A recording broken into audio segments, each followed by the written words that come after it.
ನಮಸ್ಕಾರ ಬಂದವರೇ, ನಾನು ಭೂಮಾಪನ ನಕಾಶೆಯ ಇಲ್ಲಿ ಇರ್ತಕ್ಕಂಥ ವಿವಿಧ ಖರಾಬು ಮತ್ತು ಚಿಹ್ನೆಗಳ ಬಗ್ಗೆ ತಿಳಿಸ್ಕೊಳ್ತಾ ಇದ್ದೆ. ಇವತ್ತಿನ ದಿವಸ ನಾನು ಜಲ್ಲಿ ರಸ್ತೆ ಮತ್ತು ಮೈಲುಗಲ್ಲುಗಳ ಬಗ್ಗೆ ತಿಳಿಸ್ಕೊಡ್ತೀನಿ. ಮನುಷ್ಯ ಮೊದಲೆಲ್ಲ ಕಾಡಿನಲ್ಲಿ ವಾಸ್ತಾ ಇದ್ದ. ನಂತರ ಆತ ಕಾಡು ಬಿಟ್ಟು ಬಯಲು ಸೀಮೆಗೆ ಬಂದು ವಾಸ ಮಾಡಲು ಪ್ರಾರಂಭಿಸಿದ. ತಮ್ಮ ತಮ್ಮ ಹೊಲಗಳಿಗೆ, ಜಮೀನುಗಳಿಗೆ ಮತ್ತು ಬೇರೆ ಗ್ರಾಮಗಳಿಗೆ ಹೋಗಲು ಮಣ್ಣಿನ ರಸ್ತೆಯಿಂದ ನಿರ್ಮಾಣ ಮಾಡಿಕೊಂಡ. ಅತಿವೃಷ್ಟಿಯಿಂದಾಗಿ ಮಣ್ಣಿನ ರಸ್ತೆಗಳು ಕೊರೆದು ಹಾಳಾಗೋಗ್ತಾ ಇದ್ದವು. ಇದನ್ನು ಅರಿತ ಅಂದಿನ ಜನರು ಜಲ್ಲಿ ಕಲ್ಲುಗಳನ್ನು ಬಳಸಿ ರಸ್ತೆಗಳನ್ನು ನಿರ್ಮಾಣ ಮಾಡ್ತಾ ಇದ್ರು.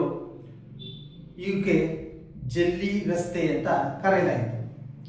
ಸೊ ಅಳತೆಗೋಸ್ಕರ ಎಷ್ಟು ದೂರ ಕ್ರಮಿಸಿದೀವಿ ಅನ್ನೋದ್ರ ಬಗ್ಗೆ ಮೈಲುಗಲ್ಲುಗಳನ್ನು ಸಹ ಅವರು ನೆಡ್ತಾ ಇದ್ರು.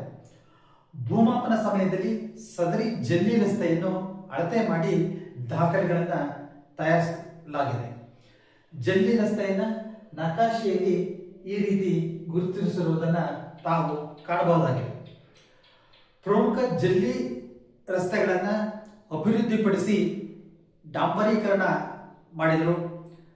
ಆಮೇಲೆ ಗ್ರಾಮೀಣ ರಸ್ತೆಗಳನ್ನು ಸಹ ಡಾಂಬರೀಕರಣ ಮಾಡಿರ್ತಕ್ಕಂಥದ್ದನ್ನು ತಾವು ಕಾಣಬಹುದಾಗಿದೆ. ಇತ್ತೀಚೆಗೆ ಹೆಚ್ಚು ವರ್ಷ ಬಾಳಿಕೆ ಬರಲಿದ್ದು ಎಲ್ಲೆಡೆ ಕಾಂಕ್ರೀಟ್ ರಸ್ತೆಯನ್ನು ನಿರ್ಮಾಣ ಮಾಡ್ತಾ ಇರ್ತಕ್ಕಂಥದ್ದನ್ನು ತಾವು ಕಾಣಬಹುದಾಗಿದೆ. ಮುಖ್ಯವಾಗಿ ರಸ್ತೆಗಳಲ್ಲಿ 4 ವಿಭಾಗಗಳನ್ನ ಮಾಡಿದ್ದಾರೆ. ಮೊದಲನೇದು ರಾಷ್ಟ್ರೀಯ ಹೆದ್ದಾರಿ, ರಾಜ್ಯ ಹೆದ್ದಾರಿ, ನಗರ ರಸ್ತೆ ಮತ್ತು ಗ್ರಾಮೀಣ ರಸ್ತೆ. ಇವುಗಳ ಬಗ್ಗೆ ನಾನು ತಿಳಿಸ್ಕೊಡ್ತೀನಿ.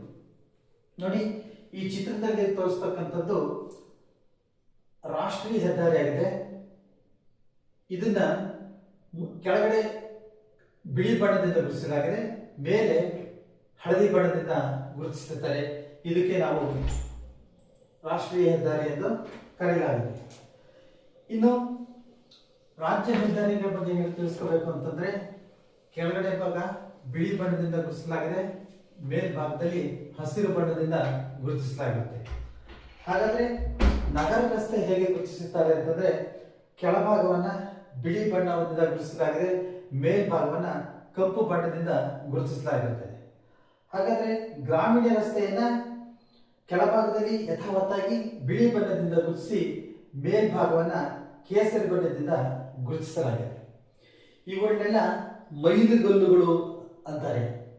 ಯಾಕೆಂತಂದ್ರೆ ಹಿಂದೆಲ್ಲ FPS ಸಿಸ್ಟಮ್ ಅಲ್ಲಿ ಅಳತೆಗಳನ್ನ ಮಾಡ್ತಾ ಇದ್ರು. ಹಾಗಾಗಿ ಮೈಲು ಕಲ್ಲು ಅಂದ್ರೆ ಮೈಲ್ ಕಲ್ಲು, ಮೈಲುಗಲ್ಲು ಅಂತಂದ್ಬಿಟ್ಟು ಅದನ್ನ ಕರಿತಾ ಇದ್ರು. ಈಗ 1 ಮೈಲಿಗೆ 1.6 ಕಿಲೋಮೀಟರ್